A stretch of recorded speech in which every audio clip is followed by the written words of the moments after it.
Hello everyone, and just to let you guys know, we'll be starting in 2 minutes.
Hello everyone, and before we begin, we want to remind you that we will be answering your questions after the broadcast.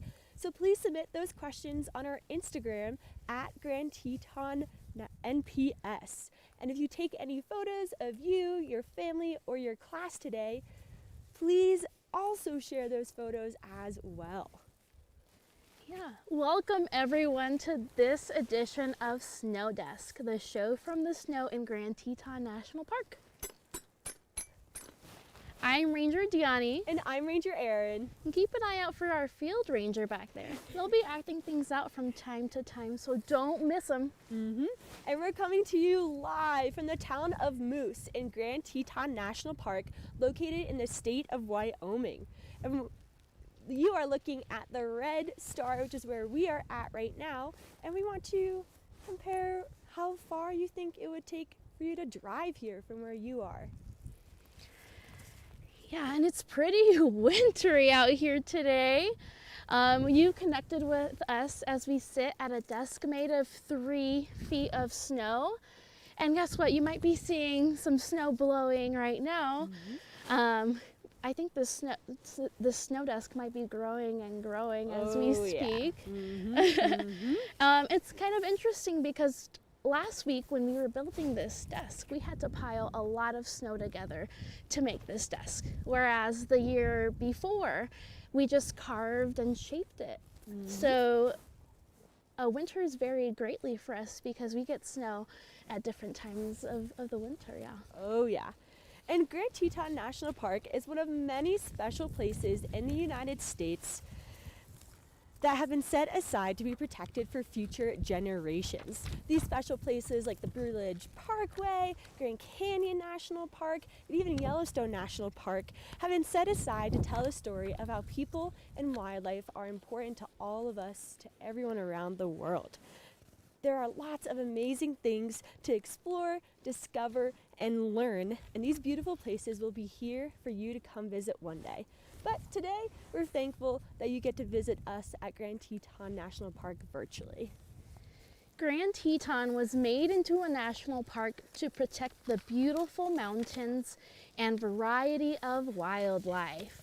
We have lots of big and small animals in Grand Teton, and to live here successfully, they each have to find their own way to survive winter. So what is winter like for everything that lives here in Grand Teton National Park? Well, to start, it's dark. The only source of light and heat is the sun, and the days are short. And food is limited. Food is hard to find because it can sometimes be buried underneath all of this snow. The average snowfall is well over 400 inches of snow for the entire winter. And if you pile all that up, that's like the height of a 3-story building. Compare that to the size of your school or house, for example. That's usually a lot of snow. And so besides limited food, it's also cold. Temperatures can reach as low as negative 63 degrees. And that's way colder than the inside of your freezer. Oh, cold just thinking about it. Me too. Winter here can also be long. It can last up to 6 to 8 months. During that time, people can ski, snowshoe, or enjoy peaceful winter hikes. I know I love playing in the snow. I wonder if someone else out there loves to play in the snow as much as I do. And so, we know there are some animals that aren't prepared to survive such long winters, so they change or adapt to winter in their own ways. There are some animals, like bears, for example, that sleep through the winter. Now, Ranger Gianni, what's that word for when you sleep through the winter and you don't wake up? It's like, is it hibernation? It's on the tip of my tongue. It's hibernation! Yes. Exactly, that was it. And so we have some animals that hibernate, but then we have other animals like the pronghorn, also known as the antelope, that will move from place to place throughout the seasons. Oh gosh, I did it again, Ranger Gianni. What's that word for when you move from place to place, and then sometimes that place is warmer, but then sometimes you go to a colder place? With an M. Oh, migrate! Awesome. Thanks for your help, Ranger Gianni. Of course. And there are lots of animals who hibernate and migrate, but in today's edition of Snow Desk, we're not talking about those animals. We're talking about the animals who stay right here through the long, cold winters in Grand Teton National Park. Let's explore what life is like for them. I like to compare the life of an animal to a Winter Olympics race. Athletes must adjust to the snow, cold, and the wind. Today's a pretty windy day. Yeah. Not only are you adjusting to winter, but you're also competing against other racers. Animals must survive the cold and snow while also competing for food, water, and shelter. And to win a race, you must be prepared. You must be strong and determined to win or survive. Surviving winter is like winning a gold medal. Yeah, Ranger, what you got back there? Awesome. Nice looking gold medal. Let's give our field ranger a round of applause. Woohoo! All right. So, unlike some athletes, though, who can go home at the end of the day, kick up their feet, and relax a bit, our animals don't have a nice, warm, snuggly blanket to go home to. How do animals live and thrive here in the winter, though? How do they do it? Oh my gosh, and that is a great question, and I have a great idea. They adapt. Snow and cold change the way all things survive, and the animals of Grand Teton make changes or adaptations to survive winter in one of the harshest climates in the world. Animals survive the long winters by adapting in 3 different ways. Follow along at home or at school and do the motions with us. They change how they look. Give me your best glamour pose. They change where they live, and they change what they eat. So how does an animal change the way it looks? It's easier than you might think. Maybe some people tuning in today had to wear a coat this morning. I'm wearing 3 coats. Ranger, how many are you wearing Oh my today? gosh, well, how much time do you have?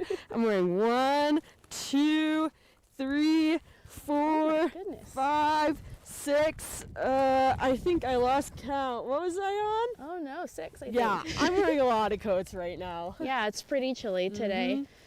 And even people have changed how they look from season to season for thousands of years, just like local Native American tribes.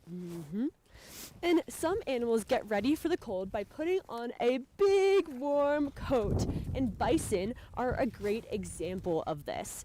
To prepare for winter, bison grow a thick, cozy coat. Bison have been keeping people warm or by providing them food for winter for thousands of years. And oh my gosh, look at our field ranger back there. Oh, you look so warm in that bison pelt. I wish I was as warm as a bison right now. Me too. Other animals like male moose or bull moose change how they look by dropping their big, heavy antlers every year, just before the winter. A pair of moose antlers can weigh more than 70 pounds, and they carry that on their head for months. So to save energy, bull moose shed those antlers.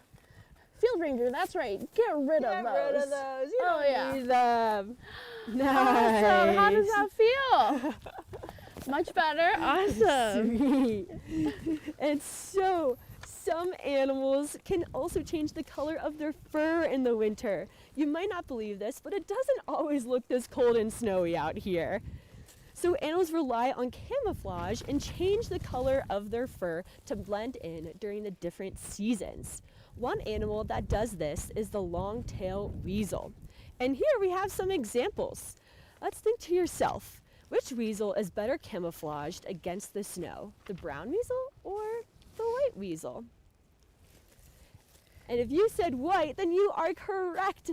That white weasel allows them to blend into the snow a lot more easily than the brown pelt. Okay, so we learned about how animals change the way they look. Maybe you can think to yourself, if you were an animal in Grand Teton National Park, would you rather grow a warm coat, shed those antlers, or camouflage in order to survive? Which way would you like to change the way you look? I don't know. Oh, I don't know. I feel like blending into the surroundings, being able to change color, it would be so much fun.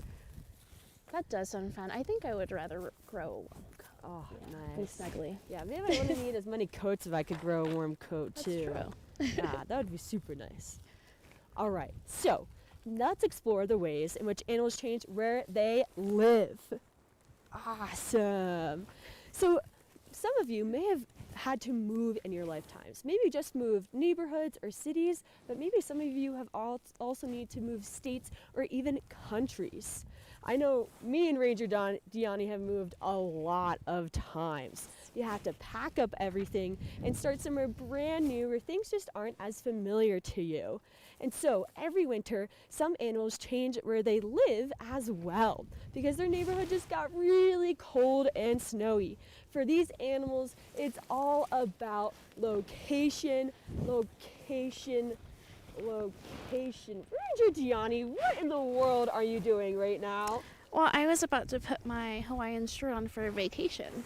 No. I didn't say vacation. I said location. Oh. Yeah, no. You're going to have to reschedule that trip. I'm sorry. And so, some animals must change where they live to survive winter. Yes. And I know they basically just have two choices to do that, right, Ranger Deani? Yes, they have two choices. They can choose to live on top of the snow like our field ranger back there. Hey, Field Ranger! Awesome. You look cold and snowy over there. Or they can choose to live underneath the snow like our field ranger back. Where'd they go? What? Oh my gosh. She must be hiding in her secret little spot again. Yeah, I don't know. I don't know where they went. And so let's think to ourselves, why would an animal want to live under the snow? I don't know. Why would an animal want to live under the snow? I know if you're small, that would be able to serve as protection for you because you wouldn't have to worry about some bigger animals like birds flying down and grabbing you up. So it could be protection from predation. Yeah. What about down there? Do you think it might be a little warmer? Ooh, I don't know. I know when I first moved here, I thought it would actually be colder under all this snow. But then I learned it's actually warmer, that the snow acts as a blanket for a bunch of our animals here too. That's Just awesome. pretty awesome. Yeah. Well, Animals like the pocket gopher have to keep moving to dig their tunnels under the snow. The pocket gopher's constant digging helps it stay warm under all that snow. If you want to do the pocket gopher shuffle with us, you'll need to stand up and run in place as fast as you can, like the pocket gopher, constantly digging new tunnels to stay warm. All right, ready? For 10 seconds, let's run in place. 10, 9, 8, 7, 6, 5, 4, 3, 2, 1. Oh my gosh. Goodness. Oh my gosh, I'm sweating now. Yeah, I'm a little warmer after doing the pocket gopher shuffle. And I'll bet you are at home too. And so, I know that some animals live under the snow, just like the pocket gopher, Yeah. but not all animals are small enough to live under the snow. So where in the world do they live then? Right, where do they live? But a lot of animals do have to live on top of the snow, and that comes with its own challenges. Sometimes the snow can be as deep as you are tall. So with all that snow on the ground, animals have to adapt to living on top of the snow. And there are a few animals that do this really well. And one of those animals is the lynx. The lynx has really big feet so that they don't fall through the snow. In fact, the lynx actually changes the size of its foot from season to season. Look how big and furry those paws are up close. Now, if you want to follow along with us, I want you guys to pull out your hand like you're about to give someone a high five and squeeze your fingers together as tightly as possible. Now that is the size of a lynx paw in the summertime. But as the seasons change, they start to grow fur in between their paws. So their paw gets bigger and bigger and spread out those fingers as wide as possible because that is the size of a lynx paw in the winter. That way they can float on top of the snow just like our field ranger back there. Hey, field ranger, are there snowshoes helping you out? Awesome. Yeah, that looks way easier to walk on top of snow with some snowshoes on. And people do this too, you know. We change the size of our feet by wearing snowshoes, skis, snowboards, and that helps us stay on top of the snow. But can you imagine if we didn't? We'd get stuck all the time. Oh no, field ranger. Are you getting stuck over there? That might take her a few minutes to get back. Yikes. And so we learned about how some animals change where they live and how some animals are adapted to live both under the snow and on top of the snow. So think to yourself, if you were an animal living here in the winter, which would you prefer to do? Would you rather live above the snow with your big lynx paws, or would you rather live under the snow like our pocket gophers? Ranger Gianni, which one would you like to do? I think it would be cool to have like natural snowshoes on your feet. Yeah, that would be so much fun, and you would be able to play out in the snow all day long. That'd be so nice. How about you? I don't know. I love to run around, so being able to run under the snow like the pocket gophers and just be digging all day to keep warm, that sounds pretty nice to me. Yeah, they both have their Pros and cons. Yes, for sure. Okay, so you found a way to live with all this snow. But now you're getting hungry and you're really craving your favorite food. Why not go to the store and grab it? That sounds great, right? But what if your favorite food is all sold out? Oh no! No! Well, that's sort of what winter is like for many animals. So they have to change what they eat in order to survive. One example is the moose. In the summer, moose have all sorts of nutritious and delicious greens to eat, like yummy leaves. But in the winter, those green leaves are all gone, and all that's left are the dry tree branches. So they have to make a change. Oh no. Let's see if we can tie it back to some of our favorite foods. I know my favorite food for breakfast is cereal. Just like our field ranger back here, you're eating cereal. Nice. Wait, but when the cereal runs out, happens? What will the moose do? Well, They just just like give our it a field field ranger. ranger. They're gonna eat this box, which is crazy. It does not seem very nutritious or No. delicious either. No. Well, that's kind of what moose have to do in the winter. They have to eat the dry tree branches, just like our poor moose right there, because they lost all the green leaves that they have in the summertime. And so, believe it or not though, some animals, like the wolverine, love winter. Now, co-anchor, I have a question for you. What is your favorite snack from the freezer? Ooh, It can even be a sweet treat too. I like ice cream and I like waffles. Ooh, And I ice like them cream and together. Waffles, Yes. awesome. And so I know I also love ice cream. And for a wolverine, their favorite snack from nature's freezer might be a frozen dead animal. Oh, like a musical. Oh my gosh. goodness. That endears to make a new flavor. Definitely. Moose tracks ice cream. Exactly.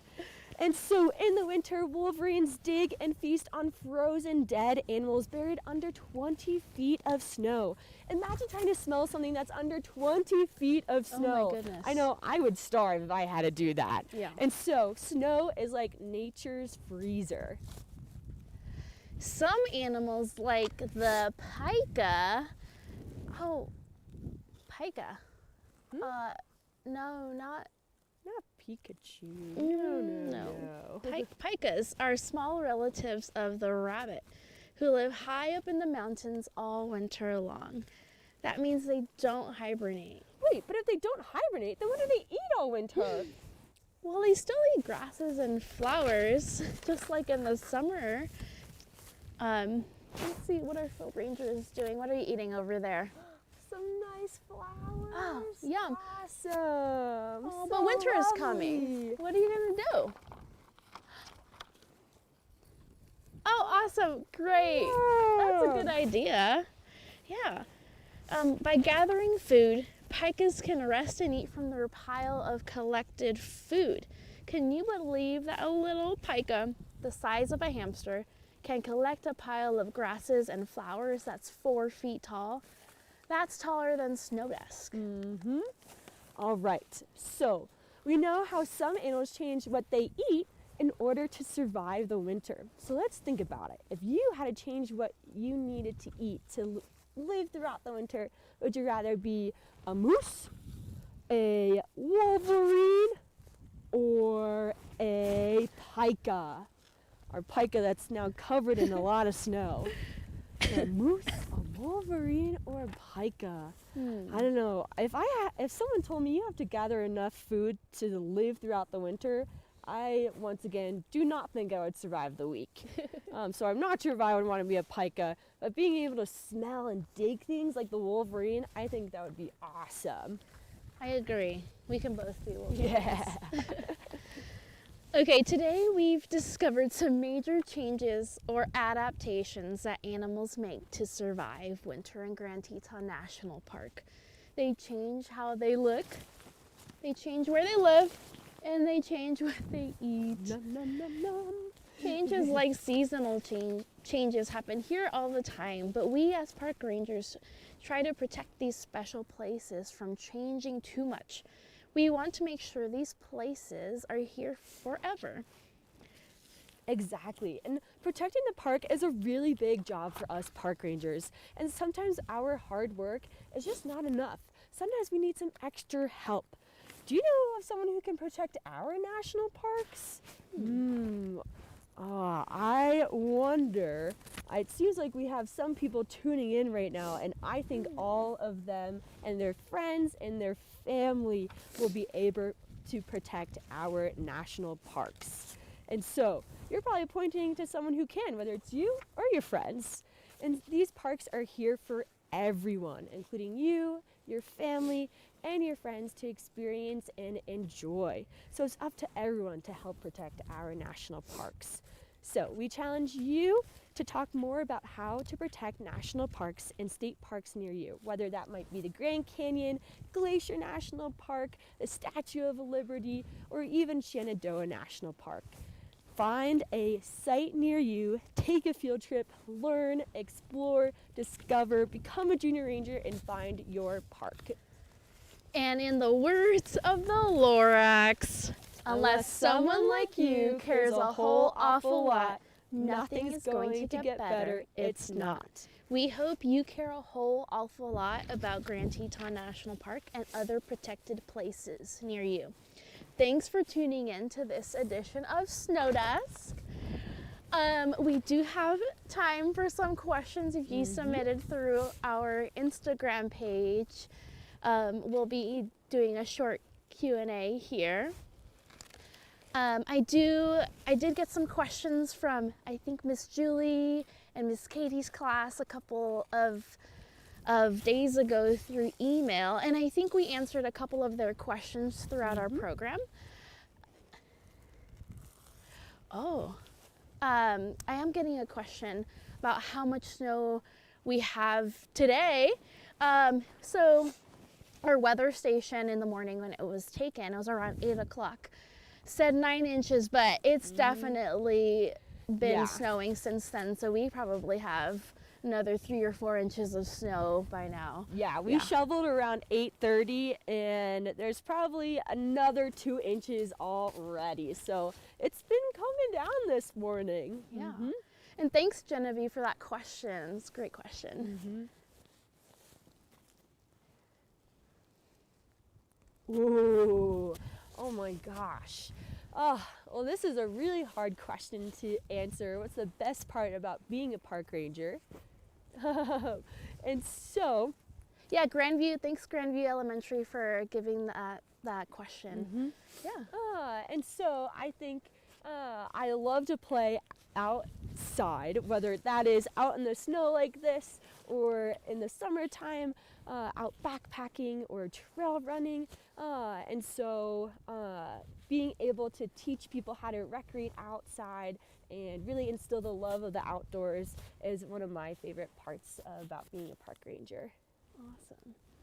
Yeah, I feel similar to you.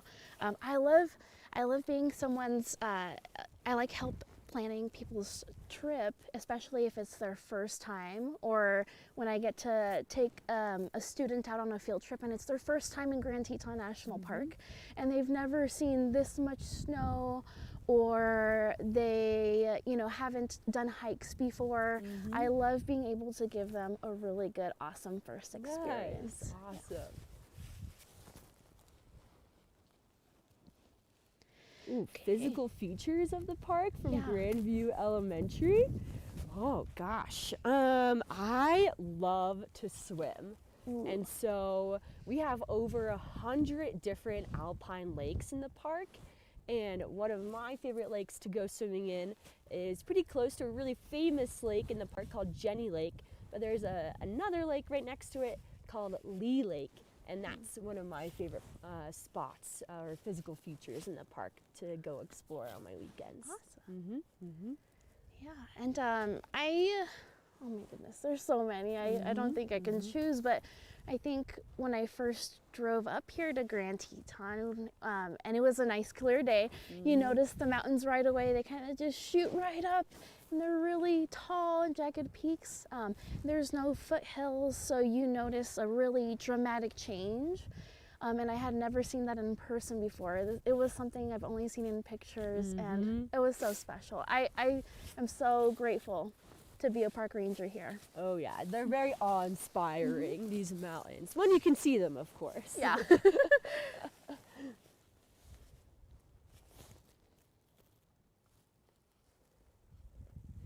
Yes. And so another question from Grandview Elementary is how many native tribes we have here in the park. We actually have over 24 associated tribes to Grand Teton National Park. I know our neighbors to the north, Yellowstone, has about 27 tribes, and they can range from the Shoshone, the Bannock tribes, and yes, many, many others. But those are the ones that we work closely with for youth programs.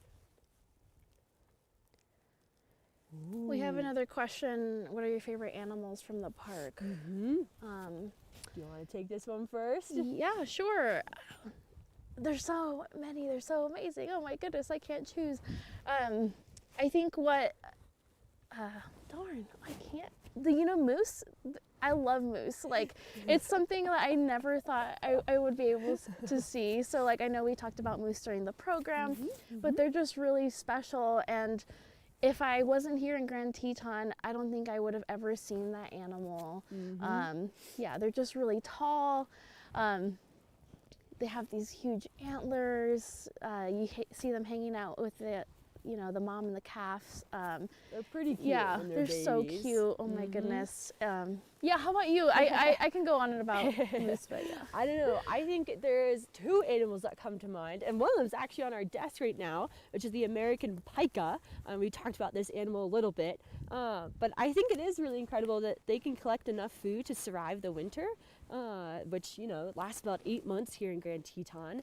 And they also make this awesome little squeaking sound when you're hiking high up in the mountains, especially in our canyons in the park. They make the squeaking sound like a squeak, squeak. And it's super fun to hear them. And then they usually run around with a bunch of flowers. So I guess for them, almost every day is Valentine's Day. But I would say another really awesome animal, one of my favorite ones to see, is the pronghorn. The pronghorn can run up to 60 miles an hour. It's actually one of our fastest land mammals in North America, and that is an awesome species to be able to see them throughout the park, but only in the summer. All right, I think we have one more question. And I just want to answer, this is Miss Julie's class. She's asking, what happened to the fish in the winter when the lakes freeze? So this will be our last question. Yeah, that's a great question.